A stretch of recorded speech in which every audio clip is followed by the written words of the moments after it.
தேவனோடு சஞ்சரிக்க முடியும். எந்த காலகட்டத்திலும் தேவனோடு சஞ்சரிக்க முடியும் என்பதற்கு இந்த ஏனோக்கு, நோவா போன்றவர்கள் நமக்கு முன்பாய் சாட்சிகளாய் இருக்கிறார்கள். எந்த காலகட்டத்திலும். அப்ப நம்ம இப்ப சொல்ற ரீசனே கிடையாது. நம்ம தவறானவர்களை பின்பற்றுகிறோம் என்று அர்த்தம். அவன் எதை பார்க்கிறான் தெரியுமா? அவன் ஒரு தப்பு பண்ணிட்டான். தப்பு பண்ணும் போது அப்படிப்பட்ட தப்பு பண்ணவங்க அவன் ரோல் மாடலா எடுக்கிறான். எப்பவுமே அப்படிதாங்க. நம்ம ஸ்கூலுக்கு படிக்கும் போது ஹோம்ஒர்க் செஞ்சுட்டு போகல, நம்ம யார கம்பெனி பிடிப்போம்? யாரெல்லாம் ஹோம்ஒர்க் செஞ்சு, எதுக்குன்னா நம்மளை வெளியே விட்டா கூட 2 பேரு நிப்பாங்க. இது சின்ன வயசுலயே உள்ளது. சின்ன வயசுலயே உள்ளது. நாளைக்கு நான் ஸ்கூலுக்கு வர மாட்டேன், நீ போவியா? அவன் வரணும்னு இருந்தாலும் நம்ம அவனை வரவிடாம ஆக்கி, இது சின்ன வயசுலயே உள்ள அவன் பார்க்கறான். பரவாயில்ல. கர்த்தர் நல்லவர். லாமேக்கு காயின் வழியை பின்பற்றுகிறான். ஆனா ஏனோக்கு பாருங்க, தனக்கு பெயர் உண்டாக்க எதுவுமே செய்யல. ஆனால் பைபிள்ல ஆங்காங்கே அவருடைய பெயர் எழுதப்பட்டு கொண்டே இருக்கிறது. அதுவும் தெளிவு. ஆதாமுக்கு 7ஆம் தலைமுறையான ஆண்டவர் எப்பவுமே தெளிவா தான் எழுதுவார். யோனாவின் குமாரனாகிய சீமோன். என வேற சீமோன் அங்க உண்டு. இஸ்காரியோத் அல்லாத யூதாஸ் வேற உண்டு. பைபிள்ல எப்பவுமே தெளிவா இருக்கும். அதனால நம்ம பேர்ல வேற யாராவது பரலோகத்துக்கு போகும்போது அந்த பேரை வச்சுட்டு போயிரலான்னு ஃபுல் சரித்திரம் இருக்கும். முதல் சர்வீஸ்ல பின்னாடி இருந்து தூங்கினவன் இருக்கும், நமக்கு தெரியாது.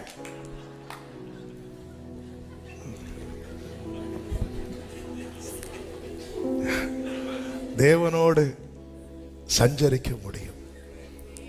இந்த வசனம் எல்லாம் மெடிடேட் பண்ணும்போது அப்படி நெஞ்செல்லாம் அப்படி துடிக்கும். ஆமென். ஆண்டவரே உங்க கூட, உனக்கு என்ன வேணும்? உங்க கூடவே. அவன் ஆண்டவரே அப்படி சஞ்சரித்துட்டு இருக்கும் போதே நான் இல்லாம ஆயிரணும்பா. அவன் காணப்படாம போயிட்டான். ஆமென். ஆண்டவர் அவனோட நடந்து போயிட்டே இருக்கிறாங்க. நடந்து போய் டைம் ஆயிட்டு. ஏனோக்கு டைம் ஆச்சு. உங்க வீட்டை விட்டு நம்ம ரொம்ப தூரம் நடந்து வந்துட்டோம். என் வீடு பக்கத்துல, வரியா? வரேன்ப்பா. காணப்படாம போயிட்டான். சஞ்சரித்து கொண்டிருக்கும் போது இப்படிதாங்க நம்ம எடுத்துக்கொள்ளப்படணும். எத்தனை பேர் அதை விரும்புறீங்க? அப்பா கூட பேசிட்டு இருக்கும் போது ஹல்லேலூயா, ஹல்லேலூயா, உம்மோடு இருப்பதுதான் க்ளோரி, உள்ளத்தின் மாஞ்சை ரிமம கரமமலதனரா க்ளோரி.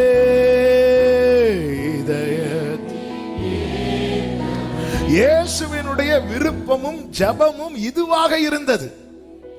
யோவான் சுவிசேஷம் 17வது அதிகாரத்துல 21வது வசனத்துல ஆண்டவராக இயேசு கிறிஸ்து பிதாவை பார்த்து சொல்லுகிறார், அவர்கள் எல்லாரும் ஒன்றாயிருக்கவும். பிதாவே, நீர் என்னை அனுப்பினதை உலகம் விசுவாசிக்கிறதற்காக. அடுத்த வார்த்தையை கவனிங்க. நீர் என்னிலையும் நான் உம்மிலையும் இருக்கிறது போல. அப்ப பிதாவையும் இயேசுவையும் என்ன செய்ய முடியாது? பிரிக்க முடியாது. இப்படி இருக்கிறது போல அவர்கள் எல்லாரும் நம்மில் ஒன்றாயிருக்கவும் வேண்டிக் கொள்கிறேன். எப்படி நம்மளை பிரிக்க முடியாதோ அப்படி அவங்களையும் நம்ம கூட சேர்த்து வச்சிருங்கப்பா. தூதர்களுக்காக இப்படி இயேசு ஜெபிக்கல.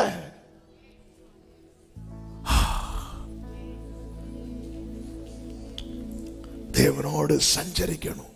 பண்றோமா?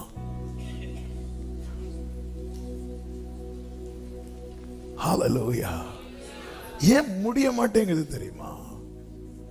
அவர் ஏன் நன்மை செய்கிறவரை சுற்றி திரிந்தார்?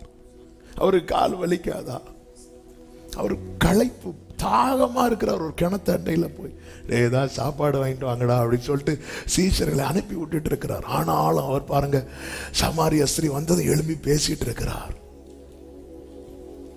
அவன் நம்ம மைக்ல பேசினாலே ஒரு செர்மன் முடிஞ்சதும் பாடியாய் கிடப்போம் ஒண்ணுமே. ஆனா இவர் பாருங்க, அவ்வளவு சத்தம் போட்டு தான் பேசணும். அவருக்கு அப்படி டயர்டாகி ஒரு கிணத்து பக்கத்து. ஏன்?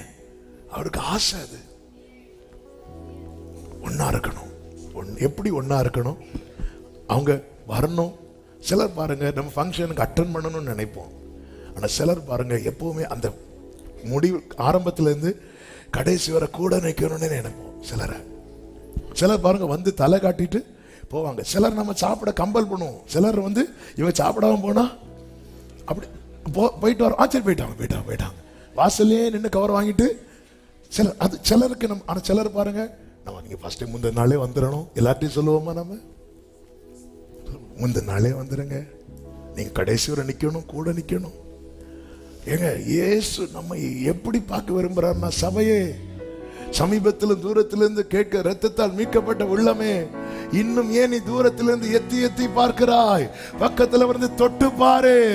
நீ தொட்டு பாரு, அவரை தொட்டு பாரு.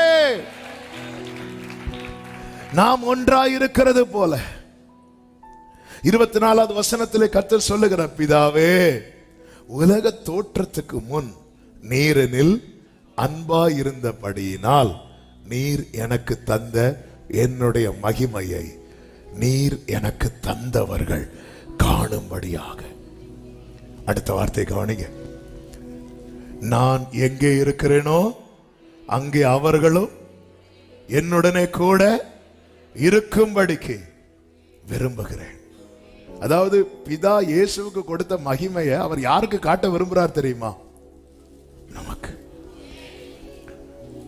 நம்ம வாங்கின கிஃப்ட நமக்கு ரொம்ப பிடிச்சவங்களுக்கு காட்டும். உலக தோற்றத்துக்கு முன் நீர் என் மேல் அன்பா இருந்தபடியினால் எனக்கு ஒரு மகிமையை கொடுத்திருக்கிறீங்க, எனக்கு ஒரு குளோரியை கொடுத்திருக்கிறீங்க. அந்த மகிமை தான் என்ன தெரியுமா? பிதாவுக்கு சமமா இருப்பது. அதை நான் யாருக்கு காட்ட விரும்புறேன் தெரியுமா? நீங்க எனக்கு தந்தீங்களா, அவங்களுக்கு காட்ட விரும்புறேன். அப்போ அந்த மகிமையை நாம பார்க்கணும்னா நம்ம யாரை போலதான் மாறி ஆகணும்? இயேசுவை போல.